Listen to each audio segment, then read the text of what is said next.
C'est vrai? au pays. Ouais. Moi, je n'ai pas été au collège, mais j'ai fait les stages d'été quand j'étais adolescent. Ah oui, si? Ouais. Et ça m'a beaucoup appris de l'ambiance, de surtout former mes oreilles aussi à cette musique.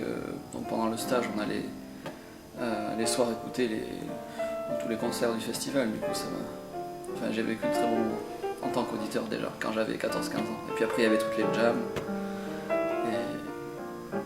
Et donc, on apprend et on se forme.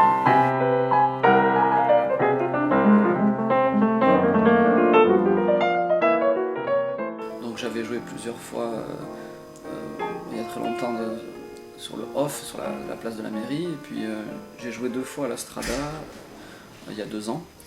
Et nous revoilà à nouveau ici.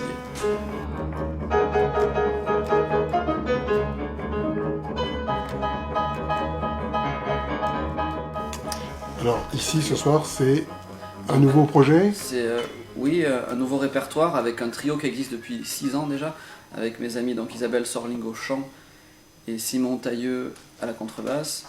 Et là il s'agit d'un nouveau répertoire que l'on joue en avant-première. On vient d'enregistrer le disque il y a quelques mois et le projet s'appelle Deep Rivers. Et en fait c'est un répertoire qui est basé de chansons américaines qui ont été écrites entre la guerre de sécession et la Première Guerre mondiale. Et qu'on met en lumière, enfin en miroir plutôt, avec des chansons de Nina Simone et quelques compositions personnelles. Et en fait ce projet il est né il y a 1 an pour la commémoration de l'arrivée du jazz il y a 100 ans avec l'orchestre de James Reese Europe. On a fêté cela à Nantes l'année dernière et on nous avait proposé de créer un spectacle pour les 100 ans du jazz. Et donc je me suis amusé à aller chercher des chansons qui étaient très populaires il y a 100 ans et qui sont pour certaines tombées un peu en désuétude, ou en tout cas qu'on jouait moins.